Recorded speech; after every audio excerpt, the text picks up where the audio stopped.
my rules, big moves. Y'all heavy on the tweeting. I'll disappear a whole season like, who said they looking for me? I'ma make you wait for it. Count down for me. 5, 4, 3, 2. Welcome back to Hold My Hills, the Power of Unapologetic Living. I'm Dr. Ajax, and welcome back to the Sister Circle. Since we last talked, so many fantastic things have happened. First and foremost, we have another historic thing happening. Like, our generation gets to see so many unprecedented things, but I absolutely love it.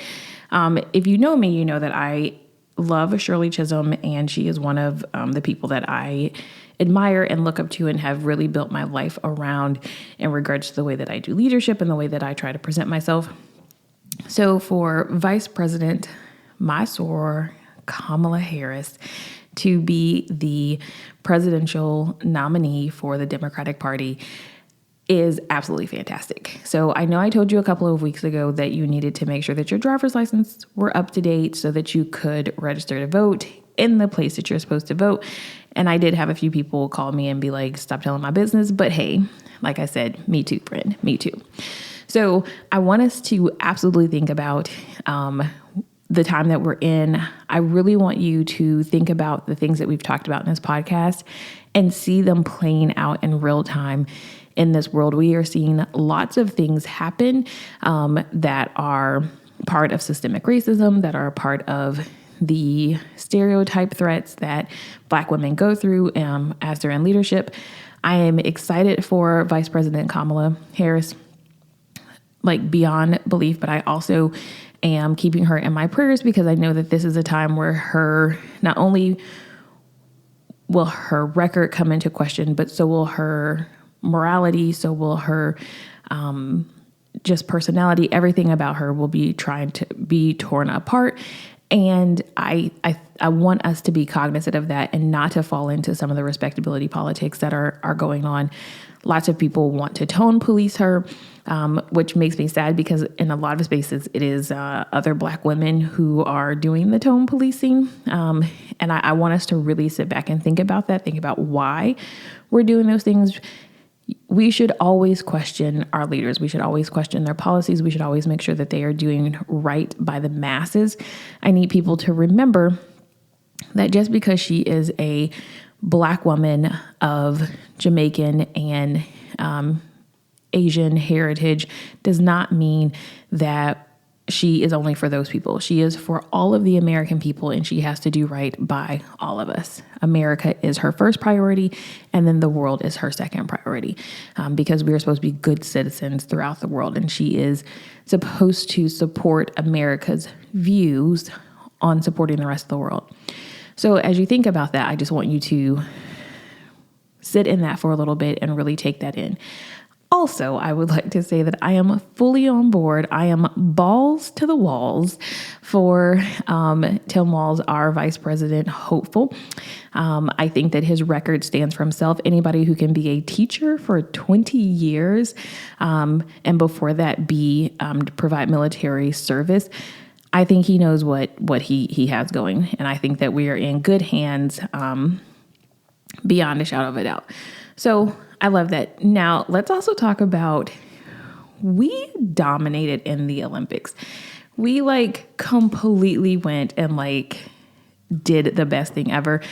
Absolutely love Simone Biles. I think that she is a great role model for the people that she leads next to her in gymnastics and other Olympians. And then did you see that shot Steph Curry made? It was great. The Olympics have been great. The political landscape has been great, even with its little pieces here and there. So I am energized. And it just all happened to fall into place for the next series that I will be speaking about over the next couple of months. It all happened because I was going to talk about this. So, it's not like they were doing this for them. They're really doing it for me. And I appreciate that because the world centers around me. I'm just kidding. So the next couple of weeks, we're going to be talking about feminism, Black feminism, womanism, and then how is that tied to femininity? How is that tied to the Black woman's identity?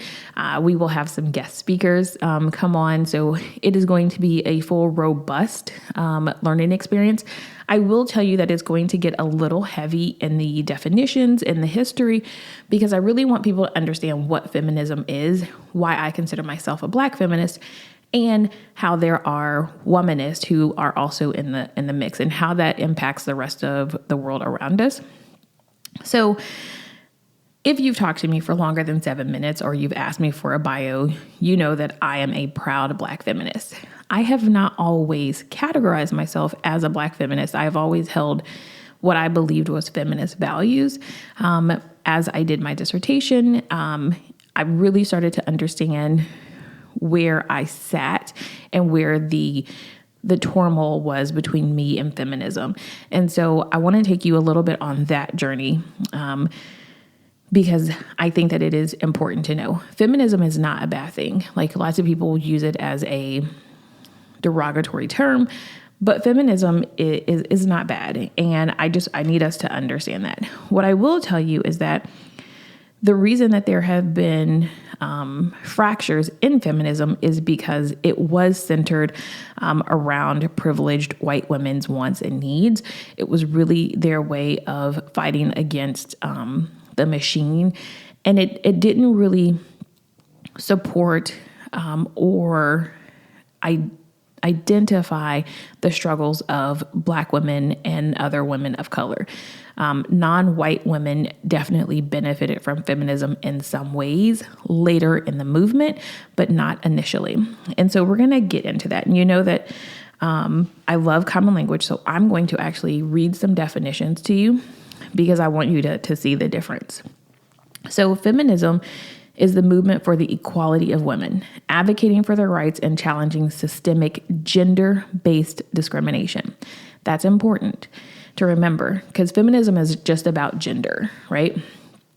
Black feminism is a branch of feminism that focuses on the unique experiences of Black women, addressing the intersections of race, gender, and class. It is also about advocating for their empowerment within both feminism and anti-racist movements. So feminism is about gender equality. Black feminism is about intersectionality. It is about all of the ways that Black and non-white women encounter racism, sexism, classism. And so that is where I've always really sat in, is understanding, as Whoopi Goldberg said, till you do right by me, everything you touch is going to crumble. Like, that idea that setting Black women free in the sense of removing the barriers to access to all things, it would actually create access for all women, because it would hit both racism and sexism. So I wanted to give you those two definitions so that you could sit in those. Now, I'm going to talk to you about the 4 waves of feminism and how they intersect with Black feminism. I told you it was going to be very lengthy. The lived experience today, those of us who are a little bit older will understand some of the connections to this, and you'll see where we're ultimately going. So now, as I said, there are 4 waves of feminism, and the first wave was between 1848 and 1920. This wave was all about making opportunities available to women. Unfortunately, it was really more about white women. It focused on legal issues. It focused on the women's suffrage or the right to vote.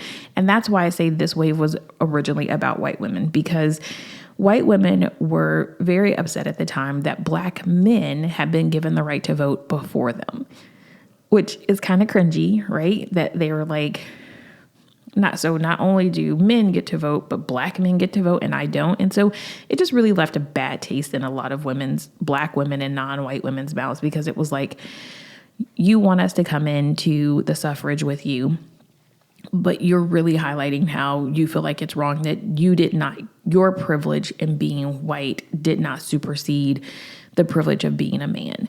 And so, they actually had what's called the Seneca Falls Convention, and this is where they really sat down and they talked about suffrage, and they created a declaration of sentiments.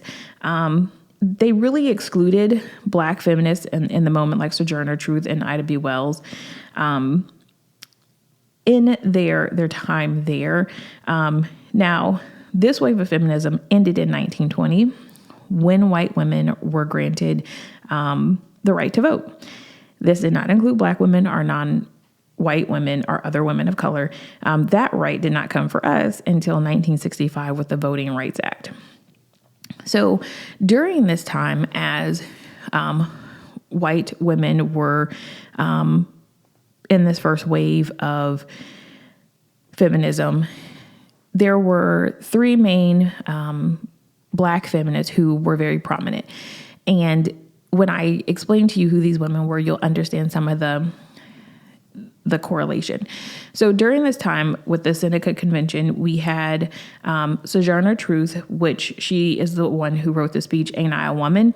which highlighted the idea that, feminism was about white women at that time. And she was saying, just because I don't meet the characteristics of traditional femininity, I am still a woman. My voice is still needed. I still deserve the same things that other women deserve, even if I don't look like that. And then we had Ida B. Wells, who was an anti-lynching crusader and really addressed how, Black women were fighting both racial and gender oppression, which was ignored at the time because white women felt like, we need to just focus on being women. We don't need to focus on color. Like, you being a woman should supersede anything else you have going on, which, as we know, being a Black woman or a disabled woman, you can't let those things go. You are a woman, but you do have other intersectionalities that you sit in. And then we had Anna Julia Cooper, who was advocating for the education and empowerment of Black women in the larger scale of justice and the struggle there. And so while white women were focused on the right to vote, and they were focused on suffrage, being able to, work and do those things, it was really more for Black women, like, this does not hit all the things that we have going on. So that leads us into the second wave, which was 1963 to 1989. This is really and truly when all hell broke loose, right? Betty Friedan wrote The Feminine Mystique, which was basically a book where she was like, women who are truly feminine, they don't want to work. They don't want to get an education. They don't want to have political opinions. They just want to be in the house, cooking and cleaning and taking care of kids. So like when men say, I want women like my great-great-grandma or my grandma, these are the women they're talking about. They're not talking about the women who were burning their bras because they were like down with all this. So this book pissed everybody off, right? Because it was like suffrage, we worked towards being able to work, being able to be our own selves. And now here we have this woman who is like, no, that's not what I want to do. I think all women should want to do this, which that's the great thing about feminism, is that no matter where you sit in the spectrum, you can say that your stance is some part of feminism, because it is about choice. It is about not conforming to any particular norm, but being able to express yourself fully. So now, Gloria Steinem and Bella Abzug, they basically gained strength because of this with the women's liberation. So we saw like the Equal Pay Act and Roe versus Wade passage in this second wave of feminism. It was still very much centered on privileged white women's issues because it was about being sexually free. It was about being who you want to be. It was about, your reproductive rights, workplace equality, sexual freedom, and then violence against women. And so it was just like, people were burning their bras in the street, and, they were taking power back in being sexual and showing that they had sexual needs and that they wanted to take control of their reproductive rights. And sex wasn't just about procreating. It was about enjoyment. And so that wasn't really like Black women's top thing. Like Black women, but in 1960s, were really focused on like civil rights. They were worried about the fact that they could not get equal jobs. They could not eat at certain places. They still could not do the things that they wanted to do because they were being held back by racist systems, by Jim Crow. So here we have women like Ella Baker, who really organized and played crucial roles in the civil rights movement, critiqued the male-centered leadership in the civil rights movement because it was like, we need all voices at the top. And, understanding that even as a Black man, there was still privilege there. I will take you back to Black men getting the right to vote before white women. There is privilege in being a man, even if you're a Black man. So then we have the Combahee River Collective, which was basically a collective where Black feminist critique came about. Like, they highlighted the need for intersectional approaches on race, class, gender, and sexuality. They wrote a statement, a document, in Black feminist thought. It was a really powerful time for Black feminism because they really cemented who they were and what was going on. It was also in 1980 when they created the National Black Feminist Movement to start the work of intersectionality before it was intersectionality. We also in this time have Audre Lorde, who really started to emphasize what intersectionality was, even though they weren't calling that. She also critiqued the second wave's tendency to ignore the issues of race and class, which goes back to feminism being centered in white privileged women.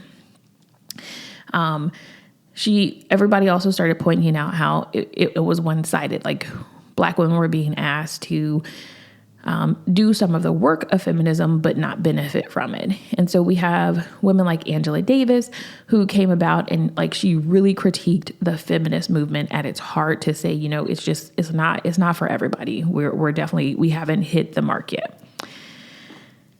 So now we've got two waves. So we're now up to 1990. And you probably have noticed, if you are listening, that there have been big chunks of time between each wave. This is because, and a lot of times, people when they are making strides towards equality, they will be given a little bit of what they're asking for. And so people get complacent until something else sparks the, hey, wait a minute, we're not done yet kind of a thing. And so in 1990s, this is when the third wave really hit. And it really embraced individualism and diversity. Like, in 1992, Alice Walker is the one who dubbed it the third wave of feminism as she watched Anita Hill testify against Clarence Thomas for sexually harassing her. That was a big deal for a woman to come out, go before the world and say this really powerful man misused his power, and especially for a Black woman to do it to a Black man. It caused a ripple through society. Like, Black men were upset that a Black woman would bring this out in front of all of company to see. White women were like, yes, go, be the forefront of this. It's happened to all of us, but yeah, you take the hit for this. But it showed us that when the rubber met the road, lots of feminist scholars in that time and feminist leaders did not back Anita Hill. They did not publicly support her or try to protect her. It was just like crickets, which was some of the heartache that Black women aligned to the feminist movement have been talking about in the first two waves. So then this is when we had the introduction of Kimberly Crenshaw's intersectionality, where she talked about we had to understand race, gender, and other identities in order to understand the plight of women. And it's also where Judith Butler began the work of trans rights, because a woman is a woman. And, we needed to include all women. If we're talking about being inclusive, or if we're talking about really looking at intersectionality, we had to bring everybody into the fold. Now, one of my favorites, Bell Hooks, she continued her work that challenged the feminist movement. And it really emphasized that feminism needed to be inclusive and transformative. It didn't need to be, a slap in the face to, patriarchy in itself. It needed to be a slap in the face to the entire system. It needed to include everybody. So in 1990, this is when Patricia Hill Collins wrote Black Feminist Thought, where it really was used as the cornerstone for the Black feminist movement and the third wave of feminists. So now we've gotten to the point where more Black women are becoming influential in pushing Black feminist theory, Black feminist thought, Black feminism, and they're bringing to the forefront that intersectionality needs to be talked about with feminism. And so as you go through this historical wave, you understand that, yes, white women brought this about, but they weren't alone in this journey. And then it became fractured because people weren't getting what they needed. And so you had two groups of the same type of person fighting for two different things in a lot of cases. So now that brings us to the present. The fourth wave, lots of people say they're not sure if we're in the fourth wave or not, but historians are saying that, with the emergence of the internet and technology, and then with social media activism, we have really been able to push forward a lot of the things from the third wave. And the second wave with like sexual harassment, body shaming, rape culture, where women are taking back the power of my body is beautiful, my body is mine, I have the right to use it how I want to use it or I don't want to use it.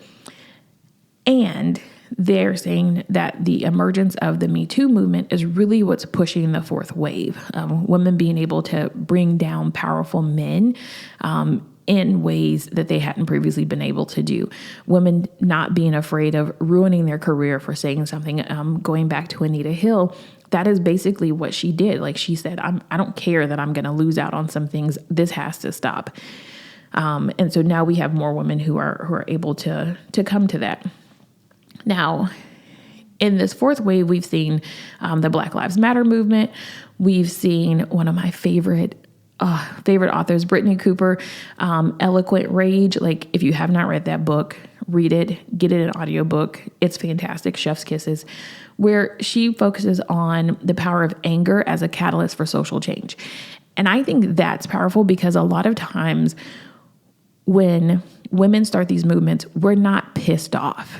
We're a little upset, we're a little offended, but we're not pissed off. And I think that in this fourth wave, we are seeing more people be pissed off and want change and be willing to be mean in a lot of ways because, that's not feminine to, not just go with the flow. And we're not being mean to people, we're being mean about, I'm going to stand fast with what I want and where we need to get to, and I'm not going to take no for an answer. And then, unfortunately, we've also seen in this new wave, the Say Her Name campaign that has highlighted the violence against Black women that's often overlooked when we talk about female violence. We see it every day in the media where when a white woman is attacked or kidnapped or hurt, it's a news cycle for weeks. But when the same thing happens to a non-white woman, we barely hear anything about it. It's if you're in a social circle that's talking about it, you can hear it. But now there's lots of push. Social media is really helping push forward the fourth wave of Black feminism and feminism in a lot of ways because now that we can all see it, we can all work towards it. So as we've gone through those four waves, in each era, we have been able to see it play out. So I'm going to bring you to our era. Those of us who were born in the 70s and 80s, and now the 90s, you have been at voting age. And so I'm going to take you back to a time where, because lots of women, when I talk about feminism being fractured, they're like, oh no, not now. We're all in this together. And so I'd like to take us back to circa 2016. So remember the campaign I'm With Her with Hillary Clinton when she was running for president? Remember that? Okay, because I do. So if you're not familiar with that, she was running against former President Barack Obama, right? And she basically was like as women, you're supposed to vote for me because I am a woman. And so lots of Black people, especially Black women, had a problem with this because it was like, so I should just vote for you because you're a white woman, but I shouldn't vote for him just because he's a Black man. Like, that was the feeling that a lot of people were saying, that we were supposed to be in solidarity with her because we were all women. Which takes us back, for a lot of us, to the first wave of feminism, because wait a minute, like, I remember a time when you didn't kick it with me because Black men got to vote before you did. And now you want me to be like, oh no, I'm with you because you're a woman. And so we had lots of frustrations around, people thinking just because I'm a woman, I have to vote for a woman. And so as we've gone through from 2016 to now, we have seen it time and time again where white women have voted against their own best interests to uphold patriarchy, right? And so as a Black feminist, I sit and I think about the fact that we vote for the greater good. Like, when you go and vote, you're supposed to vote for the greater good, not just for yourself. Like, you should not vote against your own self-interest. You should not vote in a way that harms others. And I think about that a lot with feminism. And as I looked at the 4 waves of feminism, all I could ever see was it being very selfish, being very one-sided. And as we get into this new presidential campaign, I want us to sit with that. I want us to sit with the fact that Black women aren't voting for Vice President Harris because she's a Black woman. Black women are voting for VP Harris because she's about intersectionality. She is about supporting all women, all people. She's about seeing all of us make sure that we get the things that we need. And I don't know if you know this, but like in the last couple of years, like Roe versus Wade was overturned, which was part of the feminist movement, was to get that second wave was to get the equal pay rights and to get Roe versus Wade passed. And between 1960 and 2024, all of that work is done because we have not come together. So I am a Black feminist because it's about everybody. It's not just about me. It's about everybody. Like, everybody will be set free if we think about intersectionality, if we think about race, class, gender, sexuality, sexual identity. Like, if we think about all of those things and we do what's right just at the baseline, that is what is important. It is not important that just one group of people is lifted or one group of people is more important. Because in Black feminism, when we dismantle racism, that sets non-white men free as well, right? It sets non-white women free. It allows for people in every intersection of life to actually be able to come forward. So when people tell me, I've had bosses say to me, well, maybe you shouldn't say you're a Black feminist. I had one particular boss tell me, he was like, you can always see a feminist or a Black feminist because they'll tell you, just like vegetarians or vegans will tell you, that they don't eat meat. And I'm like, interesting. I'm glad that you feel that way as a Black man. But for me, saying that I'm a Black feminist, it is not me saying I'm better than somebody, or it's me saying I'm rebellious, or it's me saying that, I'm progressive. It is me saying I am here to fight for everybody. And I want you to know that. I want you to understand, with me fully coming in, I am a Black feminist because I want everybody to win, period. Not just women, not just Black women, all of us. And the only way to do that is for more of us to understand that it is about all of us and not just some of us. And in order to win the war, there are some battles you have to concede. And that's just life. And so when you step away from who you are at some moments, in order for everybody to win, you all ultimately win in the end. And so I think about if we had been more aligned to inclusivity throughout feminism, if we could be further along. It's not just one person's movement, it's all of our movement. And so as you continue to watch this presidential campaign, I want you to notice where intersectionality goes away. I want you to look at the TikTok videos of women saying, if you think I'm voting for Kamala Harris just because she's a woman, you're crazy. And if you go back to 2016, those are some of the same women who said that they were voting for Hillary Clinton because she was just a woman. And I want you to ask yourself, what's the difference now? Because last time I checked, VP Kamala Harris is a woman. And I can say she's a woman because she's a woman of Alpha Kappa Alpha. She has identified herself as a woman. I have no reason to suspect she's anything other than that, despite the fact that there are lots of races who say she's not a woman, or she's not black, or she's not this, or she's not that. But for me, she said she's a woman, and she's a woman. A woman that is looking out for everybody, not just women, not just black women, not just Jamaicans, not just Southeast Asians, just everybody. Her policies say that. Her behavior has said that. Her record says that. So please, as you engage in this political campaign season, ask yourself, when people start to highlight things wrong with her, is it because of systemic racism, or is it because of her policies? So that's all I'm going to say about that. And next week, when you come back, we'll talk about womanism, which was born out of Black feminism and feminism to support a different stance.